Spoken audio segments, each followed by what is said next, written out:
Drew Rahm's Major League debut was a rough one, plus more bad injury news for one of the Cardinals outfielders. This is Locked On Cardinals. You are Locked On Cardinals, your daily St. Louis Cardinals podcast, part of the Locked On Podcast Network, your team every day.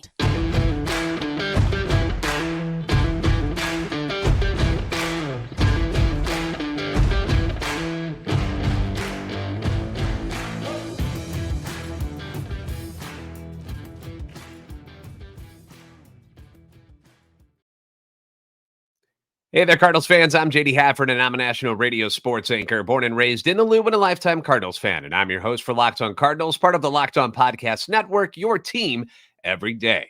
Follow me on Twitter or X at JD Sports Radio. Follow the podcast on Twitter or X at LO_Cardinals. I want to thank those of you who make Locked On Cardinals your first listen every day. We are free and available wherever you get your podcasts, iTunes, Spotify, Google Podcasts, and more, including YouTube. Like, subscribe, comment, interact with us. That's what it's all about. Hit the notification button when you're done so that you know when new episodes are posted. This is a show serving Cardinal Nation and giving the best fans in baseball all of the info about the birds on the bat.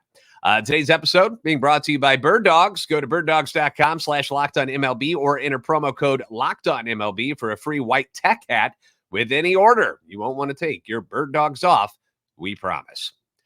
So some debuts go very, very well, and some do not. And last night, Drew Rahm's first experience in a Major League uniform, unfortunately, will be remembered for all the wrong reasons after the Pirates welcomed him to the show with just a straight-up butt whooping. I mean, there's really no way to sugarcoat this. Rahm, who was acquired along with Cesar Prieto and Zach Showalter from the Orioles in the deal for Jack Flaherty, had two really good starts down at Memphis. He allowed just 2 runs, struck out 18 over a combined 11 innings. Pretty darn good. And out of necessity, due to the Matthew Liberatore weightlifting back tweak, I guess is what we're going to say, the Cardinals decided that, you know what, let's bring Drew Rahm up. Let him make his first big league start on Monday. The reason why he was brought up was because, one, he was already on the 40-man roster. You know, he was already there. You don't have to make any major moves there. And he was rested. It was his turn in the rotation coming up. So it just made sense. Let's go ahead and let him get a start here. In the corresponding move, they sent reliever Guillermo Zuniga back down to Memphis. So I know I saw some text and emails and stuff about, you know, why not Gordon Graceffo? Why didn't he get brought up? I don't know, because I believe it would have been his turn in the rotation as well. But I do know why Rahm was the one that was chosen, because of all those reasons there. So the thing was, there was really a no-lose situation for the Cardinals, right? Because you don't really care what happens as far as the scoreboard goes. If Rahm comes up, he does well, Cardinals look like a genius, right? If he doesn't, oh well, he's a rookie. These things happen, and these things happened. Rahm got knocked out of the game in the 4th inning as the Pirates jumped on him for 8 runs in the opener of this 3-game series in Pittsburgh. The Pirates scored twice in the 1st inning. They tack on 2 more runs in the 3rd. Then they blow the game open in the 4th inning with 4 more runs, which included a 3-run shot by Jose Palacios. It was a laser over into right field that looked like it was going to go splash into the water, and then it hit something and got stuck there. But Palacios, in case you're wondering, yes, is the brother of the Cardinals, Richie Palacios, which actually was the first time that the two brothers had played against each other in a major league game. So that was kind of cool. Richie, the one that's on the Cardinals, is the younger of the two at age 26. Josh is 28, played against each other at the Class AAA level for the first time earlier this season. Richie had not yet been traded to the Cardinals when he started in the outfield for Cleveland's Columbus Clippers affiliate opposite his brother, and an outfielder at the time for the Pirates Indianapolis affiliate. So they've played against each other this year, but this is the first time they got to do it at the major league level. So that was kind of a neat story. Things were rocky for Rahm pretty much from the outset on Monday. He gives up a 1-out double to Brian Reynolds, very good hitter. No shame in that. Then the 2023 Cardinals curse strikes with 2 outs. That's been the curse all year long. And it don't matter what pitcher you are. With 2 strikes, you're doomed if you're wearing a Cardinals uniform this year. All the bad things seem to happen then. Even the rookies aren't immune to the curse's power here in 2023. Connor Joe hits one up the middle. It goes off Rahm's glove. He deflects it. Second baseman Jose Fermin goes to the shortstop side of second base, fields it, throws a short hopper to Goldie. I would say 99 out of 100 times Paul Goldschmidt will pick that, and they're out of the inning. But it doesn't happen last night. Goldie can't squeeze it. It falls out. Runners on. Goes as an error on Fermin. And then that opened up the dreaded 2-out devil door to swing wide open. Andy Rodriguez, after falling behind 0-2, we know that's been an issue as well with the Cardinals this year. He gets that infield single on the weak ground ball over to Nolan Arenado down the line at third base, who almost makes another spectacular play. But Rodriguez runs too well. He's safe at first. Then you get the wild pitch that got by Kisner. Makes it 2-0. So with 2 outs, the ball doesn't even leave the infield and 2 runs score. Been that kind of year for the Cardinals, you know. Every little mistake just seems to it just blows up in their face. Like they just can never catch a break in any of these situations. It just time and time and time again. But they keep putting themselves in these situations as well. So it is what it is. Rahm had to throw 31 pitches in that first inning. Second inning, much better. 1, 2, 3. No big deal. But in the third, you get the single, you get the walk, you get another single. And then with the bases loaded, kind of some tough luck here too. Soft contact. That's another problem that it's been for the Cardinals this year. A soft single drops down the line in right field. You know, Jordan Walker's basically playing on the fence in right field. Can't get over to it. Makes it 4-0. Then in the fourth inning, you get the leadoff double. And then with, you guessed it, 2 outs.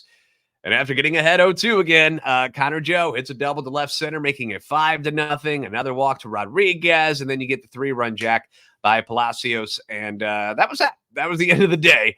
Like a lot of Cardinals pitchers this year, Rahm was 1 out away. 1 out away in both the first and in the fourth inning of getting out of those innings without allowing a run.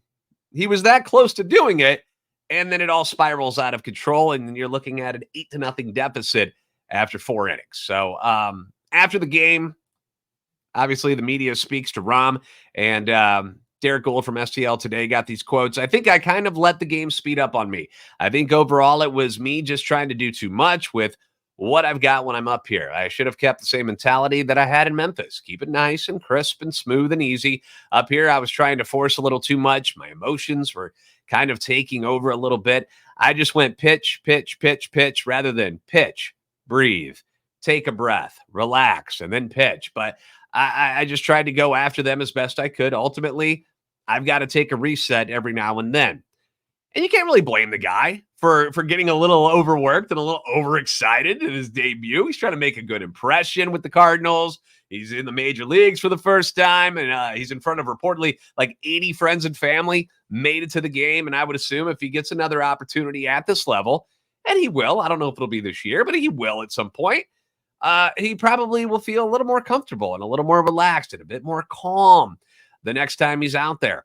Ali said after the game that I'd like to definitely see him again. I think it will show better than what we saw from a confidence standpoint. Get out of that first inning, walking off and feeling good about it. Does the line look good at the end of the game? No. Do I think his stuff will play better at this level? I think it will, yeah. And again, I'll reiterate this. It's one of the good things about, one of the few good things about having such a bad year overall as a team is that if they want, they can give Rahm another start just to see how he reacts to a second time out on a major league mound.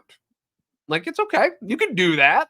I mean, I think the guy is allowed to have a second start. We don't have to give up on him already, do we? We don't have to jettison him away and go, he's crap. We're done. No good. I mean, let's not blow things out of proportion. First time on a mound in the major leagues. Got to be stressful, a little anxiety in there, a little too much adrenaline, perhaps. A lot of that goes into it. So you can understand why a young man would struggle in the first game that he plays at the major league level, whether he's a pitcher or a hitter. So Cardinals go on to lose this one 11-1. It was a blowout the whole way. Andrew Kisner hits his 10th home run of the season to account for the only Redbird run. The team falls back to 16 games under 500. They're 55-71. And it's ugly, and now you're not getting any offense either. That's the other side of it too. Like, you got some of it on Sunday, which was nice to see, but overall, most of these hitters are in kind of a funk right now. So it's just even double ugly out there. You don't really have great pitching every game. And then on top of that, you're not getting any hitting either. So tough to win ball games when that's going against you. What I want to do next, I want to delve into some of these listener comments and reactions to what's going on with the Cardinals, because as I've mentioned before, when it comes to comments, I like good ones and I like negative ones, and we're starting to get a lot of negative ones out there. So I want to address a couple of those, and we'll do that next here on Locked On Cardinals.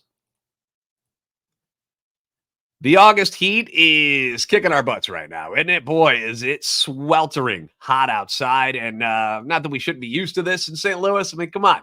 We've all been here long enough. We know that this is what it's like in August. But if you still want to look your best, but also be comfortable in heat like this, then give Bird Dogs a shot. One of the many great things about Bird Dog shorts is that they use this, and it's great for this weather, anti-stink sweat wicking fabric.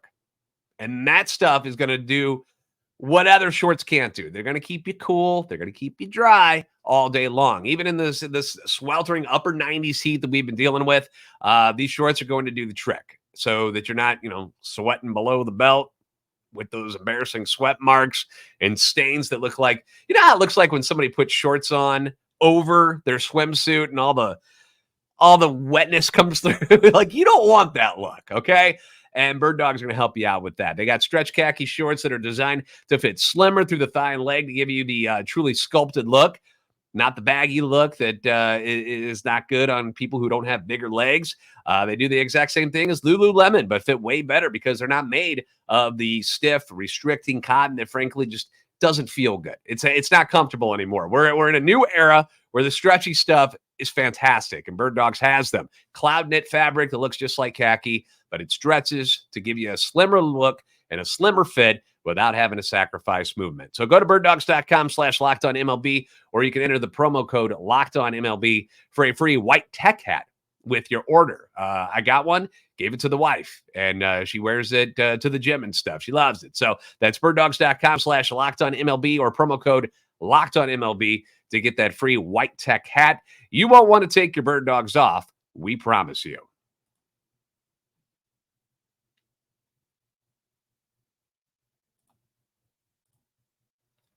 The Cardinals will battle the Pirates again tonight. You can catch every pitch of the Cardinals hometown broadcast with SiriusXM on the SXM app. Just search Cardinals. Again, thank you for making Locked On Cardinals your first listen every day. You everydayers are rock stars, okay? Because this is a tough part of the season to really be interested in Cardinal baseball still. It's not easy, okay? It's not a lot of fun because they're not winning a lot. And you everydayers that are sticking around, I appreciate each and every one of you. You guys are fantastic. As usual, like I said, leave comments on YouTube as well as on Twitter anytime you want. Feedback always welcome and encouraged, whether it's positive or negative. And I wanted to go to a couple of these today because we're getting a lot of angry fans, and there's nothing wrong with that. You should be angry. I got through my anger a long time ago. I would say right around July, I was like, I'm not going to let this team hurt me anymore. They're not going to make me miserable anymore. I'm going to take this season for what it's worth and try to find the positives in it. But we can, go off each other on how upset we are, and we can be each other's therapist, if you will. So I got a couple of comments here that I wanted to address. Guadalupe Lazar, I think is how I would say it. So this is what Guadalupe says.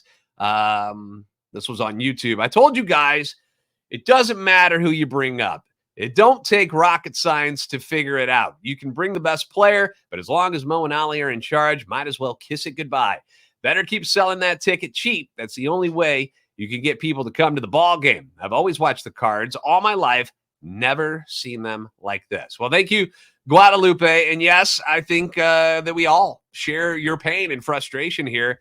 And in many ways, Mo and Ali, but more specifically, Mo to me, deserves the blame for what's going on this year, for getting us and giving us this catastrophic season that we're all going through. And if you've noticed, not a lot of people are coming to Busch Stadium. I want to throw a couple of pictures up on YouTube here. we had the Hall of Fame stuff going on this past weekend at Busch. And I know this takes place a little bit earlier than right at first pitch, but if you look in behind there, stands are pretty empty. Stands are, and then, in the good old days when the Hall of Famers came out, that place is packed because they want to see their heroes from Cardinal past, and nobody was there. Nobody. A lot of empty seats going around, and I'm willing to bet that Bill DeWitt noticed that. I'll throw up another picture here. Here's another one of in that game. And this is early on when Libertor's in there, I think. I think that's what I'm looking at there. Or maybe it's Hudson, one of the two. Maybe that's Hudson. But still, look at the stands behind there. Nobody. Nobody's there. And I also know that it was a very hot day, but still, that never stopped Cardinals fans before. Bernie Miklasz over at scoopswithdannymac.com did a write-up about this very thing yesterday. Ironically, he pointed out that the .431 winning percentage at home that the Cardinals have at this moment, that would be the worst since DeWitt took over the team in 1996. And fans are deciding to stay away despite already paying for tickets. Like, they have them. Like, if you hear the announced attendance at games, announced paid attendance 35, 40,000 people still. But and I know, we watch these games that there are not 35,000 people there. There are never 40,000 anymore. They're just not coming to the games anymore.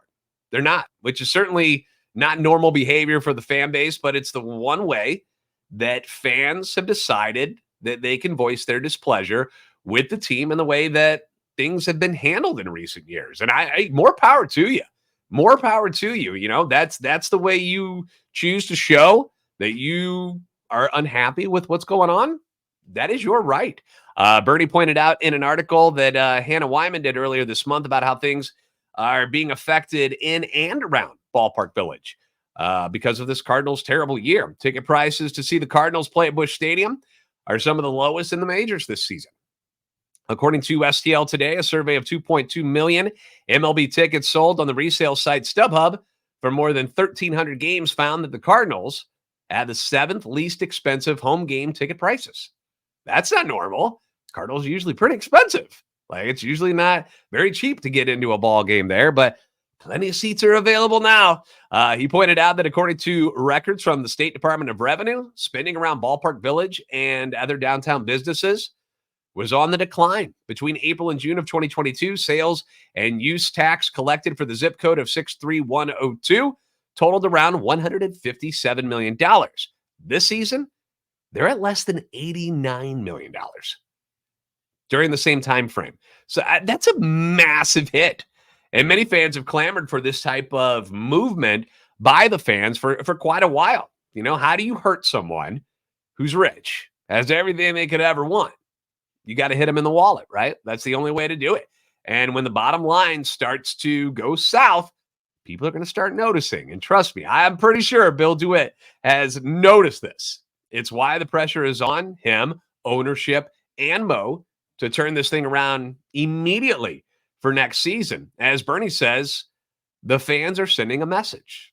And I think it's being heard loud and clear. I mean, these guys aren't that naive to go, they'll all be back next year. They might think that to an extent, but if you don't come out blazing next year, like in the offseason, and you do some serious things to improve this team, things that the smart baseball fans in St. Louis recognize as good, strong, aggressive moves, I wouldn't imagine you're going to see all of those seats full very long after the season gets going. Dirty Dollars TV says, still using mediocre players, nothing will change. DeWitt has to spend some money. I'm 35. John Lackey was like the last big-name pitcher here, and they didn't want to pay him, so he moved on. I don't even think big-name pitchers even want to sign here. Players know St. Louis is cheap. I'm still surprised they landed Contreras and Arenado. Goldschmidt is about to retire. You can't get away with mediocre pitching every year. Not like we don't have the money now. Shaking my head. Cards fans, wake up. Well, thank you, Dirty Dollars. As I mentioned before, the fans, they are speaking up in the best way they possibly can, and that's just by not showing up and not spending their money at the ballpark. Again, the announced tickets sold is always going to be huge because everybody bought them before the season started. But again, you look around that stadium and you know that sucker is pretty darn empty. When I was there for my grandma's birthday, and we were out there in Freeze Landing, and I took a picture, and a lot of my friends and I sent it out. I was like, "Hey, we got good seats, blah blah blah," and they were like, "Gosh, it is so empty there." And I'm like, "Yeah." I was like, granted, it was like 45 minutes before game time, but at the same time, it didn't fill in all that much after the game started. So people are showing their displeasure. All the whining and the crying on your radio shows and in the chat rooms, it's not going to make a huge difference, but costing them money, it's going to make a difference. And then as far as your statement about pitching, I couldn't agree more. I mean, hoping to get by with names like Miles Michaelis and the Steven Matzes of the world as your top arms in your rotation is not going to cut it anymore. And it finally blew up in their face this year. It's almost like they tried to milk, one last ounce out of the pitch to contact philosophy that had worked. It had worked. But then with the new rules coming in and no more shifts, and it blew up. It blew up.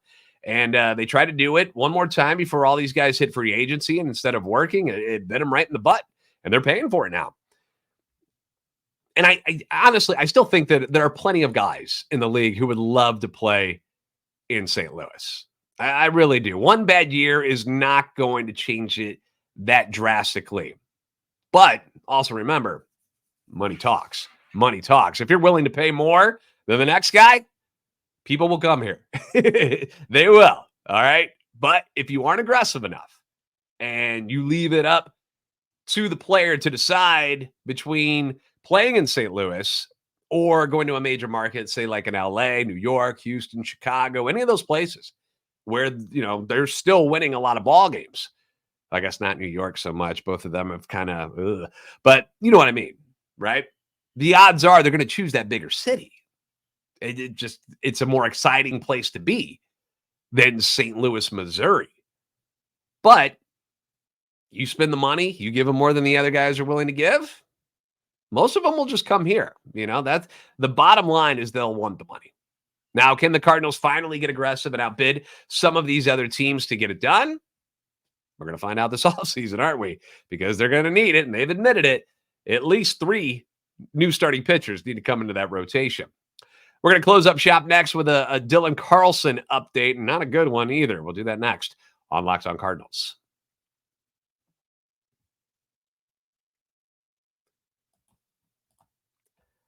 Cardinals are on the road to face the Pirates tonight. Battle for the basement continues, and you can catch every pitch of the Cardinals' hometown broadcast with SiriusXM on the SXM app. Just search Cardinals, and it's been another tough year for Dylan Carlson. Happening a lot to this guy, and I feel bad. Like, it's unfortunate. Injuries are unfortunate. There's a difference between being a bad player, not putting in the work, not giving the effort, and then somebody who's just continuously getting injured. This offseason, Carlson beefed up a little bit, hoping to add a little more pop to his game. Hasn't been able to stay healthy. And when he has stayed healthy this year, he still can't hit right-handed pitching. One of the Cardinals' top prospects just a couple years ago has seen his value continue to deteriorate, and he may not get a chance to improve it at all this season. He told MLB.com that he might need season-ending ankle surgery in the coming weeks. If you remember, he injured the ankle back in May. Initial tests this week revealed lingering damage in that ankle, which he injured while leaving the batter's box after hitting a single at Fenway back on May the 14th. Remember, it happened, and we were all like, is he okay? It didn't even look like he did all that much. And now we're talking surgery here in August. He's on the IL right now, not because of the ankle, though. That's the other thing. He's on there because of an oblique strain. So he's got 2 things he's dealing with. The oblique strain was going to keep him out a couple weeks anyways. And at this point, what is the purpose of rushing him back? He's already been limited to just 76 games this year because of injuries and because the Cardinals had 700 outfielders again. And in the time that he has been on the field, he hasn't produced that much. 219 average on the year, 5 home runs, 27 RBIs. That's not good. He is tied with Lars Nootbaar for second in outs above average among the team's outfielders. There's a nice little silver lining positive nugget for you. In first place, though, is a guy who had never played the outfield hardly before, and Tommy Edman, who might be your everyday center fielder next season. That's the way this is trending. which is really, really weird to say because 2 years ago, he was your Gold Glove second baseman. He's only 2 years removed from that. And it could be him in center, Tyler O'Neill again in left. They'll probably give him another chance. And then Jordan Walker in right field with Carlson and Burleson coming off the bench if none of them are used in trades this offseason. That's a possibility. Then Nato at third, Wynn at short, Gorman and Donovan at second, Goldie over at first. You can put Donovan pretty much anywhere. That would complete your infield. You'd have Kisner, Contreras behind the plate, maybe Herrera if somebody gets moved. Donovan could take reps in the outfield if you need him to. He's solid out there. We don't have to make those decisions right now, but it's one possible scenario. I was talking with my guy. Speaking of going to get other pitchers, well, we know the Oakland A's, Paul Blackburn pitched really, really well against the Cardinals recently. And when we play the A's, I'm always talking to my guy, Jason Burke over at Locked on A's, or he used to be the host of Locked on A's, no more, but he still covers the A's for, I think, Sports Illustrated. But I was talking to him about Paul Blackburn, and I was like, he just seems like a guy that the Cardinals might target. They might target him. When he's healthy, pretty darn good. They have a good relationship with the A's as far as making trades. Asked him, I was like, what do you think it would take to get Paul Blackburn from the A's? And he said, likely top 15 to 20 prospect and another pitcher to get him. So I brought up guys like Luke and Baker, Guillermo Zuniga. Those 99 haven't been able to figure out how to make it work to get him in AAA or at the major league level yet, but he throws hard, and we've seen him look really, really good. He did in the WBC. I said, what if you had those two and another, it doesn't have to be a top 30 prospect, but another prospect like a pitcher? And he said, I think that might actually get it done considering Blackburn's injury history. Something to think about, because I'm already in my mind thinking about what the staff can do in the offseason outside of trying to sign all of the different free agents, because we don't know what's going to happen there. But, my mind's wandering, and I don't know. Paul Blackburn, when he's healthy, he's pretty darn good. Just pitched pretty well last night against the Royals. All right, thanks for making Locked on Cardinals your first listen every day. Be sure to catch every pitch of the Cardinals' hometown broadcast for the series against the Pirates with SiriusXM on the SXM app. Just search Cardinals. Tonight, we get Adam Wainwright back on the mound. He goes for the elusive career win 199 again. Can he please just get one? Can we get him one? Come on, Cardinals. He'll face former Cardinal Johan Oviedo tonight. First pitch will be at 6:05 St. Louis time. If you haven't already, please give us a follow on Twitter at @LO_Cardinals. Like, subscribe on YouTube to help our channel and love for the Cardinals grow. Make sure you're hitting that like button. I saw the likes go up just a little bit the other day. Keep it going. That's how we reach more Cardinals fans out there. So make sure you're hitting that like button as well. You guys are the best fans in baseball for a reason. I'll see you next time on Locked on Cardinals.